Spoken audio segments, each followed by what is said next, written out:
Hello everyone, আজকে আমরা আছি মেসে। মেসে আপাতত কেউ নাই, আমরা দুজনে আছি, আমি আর এই যে এদিকে আছি রিপন। তো আসলে ক্যাম্পাস তো বন্ধ চলতেছে, যার কারণে আমাদের খাওয়া দাওয়ার প্রচুর সমস্যা হচ্ছে। এই কারণে কালকে আমরা বাজার করছিলাম দুজন মিলে। তো এই যে বাজারে দেখতে পাচ্ছি বর্তমানে আমরা এখন এখানে পেঁয়াজ, রসুন, আলু, মরিচ এগুলো কাটতেছি। আসলে মুরগি রান্না করব, কালকে মুরগি নিয়ে আসছিলাম।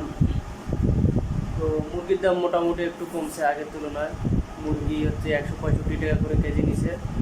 আর এইখানে দেখতে পাচ্ছেন এই যে পেঁয়াজ, তো পেঁয়াজ আসলে 90 টাকা করে কেজি পেঁয়াজ নিচ্ছি। তারপর হচ্ছে এই যে রসুন আছে এখানে, রসুন, আদা,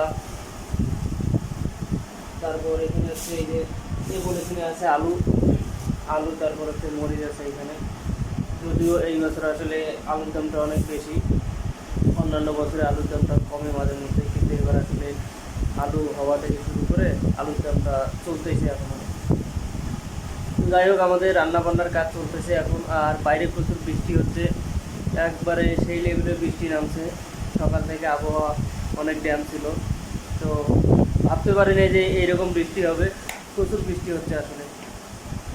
তো এই বৃষ্টি মনে হয় অনেকক্ষণ ধরে চলতে থাকবে। যাই হোক, এই সুযোগে আমরা রান্নাটাও করে নেই। আবার কারেন্ট যাইতে পারে, যেহেতু খুব বেশি বৃষ্টি হচ্ছে। যদিও সকাল থেকে মোটামুটি অনেক লোডশেডিং দিছে, তো কারেন্ট আসার মোটামুটি 1 ঘন্টা হইলো। এই সুযোগে আমাদের রান্নাবান্নাটা করে নিতে হবে। তো যাই হোক, রিপনের কাছ থেকে শুনি আসলে ক্যাম্পাস যেহেতু বন্ধ, ওর কেমন লাগতেছে এইখানে রান্নাবান্না করে খাইতে। ব্যাপার হইলো এই রান্না বান্নাটা, আমার রান্না বান্না আগে ভালো লাগতো না আর কি, পছন্দ হইতো না। কিন্তু এর আগে কিছুদিন আগে আমি একটু রান্না বান্না করে আমরা চেষ্টা করছিলাম খাওয়ার, তখন আর কি রান্না বান্নাটা আমার অনেক ভালো লাগছে। সেজন্যে আমি মানে মেসে কেউ নাই, আমি জানি কেউ আসবেও না, খালাও আসবে না, এটা খুব স্বাভাবিক ব্যাপার আর কি। তা আমি একটু রিস্ক নিয়ে আর কি এই গোপালগঞ্জে আসছি, যে আমরা যা মেসে নিজেরাই রান্না বান্না করে খাবো। তো তারই অংশ হিসেবে আপনারা দেখতে পাচ্ছেন আশপাশে এই যে পেঁয়াজ, এখন পেঁয়াজ কাটতেছি। তো পেঁয়াজ কাটার পরে আমরা রসুন ছিলাবো, তারপরে কিছু মরিচ টরিচ, মানে যা মানে একটা রান্না বান্নার জন্য আর কি যা লাগে আমরা সব কিছু মানে রেডি করবো আর কি। রেডি করার পর আমাদের মুরগি রান্না শুরু হবে। আমরা মুরগি রান্না করব। বিদ্যুতের কথা বলা যায় না যে বিদ্যুৎ কি হয়, মানে থাকে কি না। ইদানিং খুব লোডশেডিং চলছে। আর বিশেষ করে এই গোপালগঞ্জে আর কি, এই গোপালগঞ্জে আমরা দেখতে পাচ্ছি মানে তাদের একটা পেজ আছে, আবার সেখানে আপডেট দেয় যে এই টাইমে লোডশেডিং, ওই টাইমে লোডশেডিং। কিন্তু সেই লোডশেডিং বাদেও এইখানে দেখা যায় যে আরও অনেক লোডশেডিং। তো তার অংশ হিসেবে আজকে আমরা অনেকক্ষণ লোডশেডিং পাইলাম আর কি। তো সেজন্য আমরা রিস্ক নেব না, আমরা আমাদের গ্যাসও আছে। যদি বিদ্যুৎ না থাকে তাহলে আমরা আমাদের গ্যাসে সব রান্নাবান্না কমপ্লিট করে নেব। আর আমরা সকাল থেকে এখনও কেউ কিছু খাই নাই, আমরা আসি না খেয়ে, আমরা এই রান্না বান্না করে তারপরে খাবো। এখন প্রায় মনে হয় 2:30 বাজে বা 2টা পার হয়ে গেছে। তো এই হলো আমাদের আপডেট, আমাদের রান্না বান্নার প্রসেস চলছে। আপনারা দেখতে থাকেন সব কিছু, আমরা রান্না বান্না কীভাবে করি আমরা দেখাবো। হয়তো এই ভিডিওতে না হলে পরবর্তী ভিডিওতে আমরা দেখাবো যে আমাদের রান্না বান্নায় আমরা কি কি ব্যবহার করি এবং কেমন কি রান্না করি। মুরগি রান্না আপনারা কিভাবে করবেন, যদি আপনারা আমাদের মতো রান্না করতে চান তাহলে ভিডিওটা দেখে অনেক কিছু শিখতে পারবেন আর কি। এই ছিল আমার কথা। আচ্ছা, আজকে আসলে তো যাই হোক, আজকে আসলে রিপনের হাতে রান্না খাবো।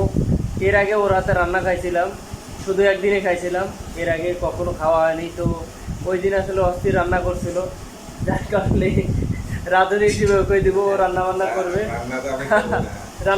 ও রান্না করবে, ওর হাতে রান্না অনেক ভালো। আমাদের আসলে ম্যাচে বুলবুল ভাই ছিল সেরা রাঁধুনি, তো উনি তো এখন নাই, উনি এখন হচ্ছে ঢাকায় আছে। উনি থাকলে উনি সবসময় রান্না করে। তো বুলবুল ভাইকে হচ্ছে ফেল করাই দিয়েছে এদের যে রান্না বান্না এই আছে। তারপর মামুনের রান্না খাইছিলাম, ও অনেক সুন্দর রান্না করে। তো যাই হোক, এখন রান্না বান্না নিয়ে আর প্যারা নাই, সবাই রান্না বান্না শিখে গেছে, যার কারণে এখন খাওয়া দাওয়া নিয়ে আর কষ্ট নাই। যদিও এই যে আমাদের ঘুম থেকে উঠতে লেট হয়, আমরা ঘুমাইছিলাম মোটামুটি হচ্ছে 5টার দিকে, 5টা বা 6টার দিকে। আর যার কারণে ঘুম থেকে উঠতে উঠতে হচ্ছে 1টা-2টা বাজে গেছে।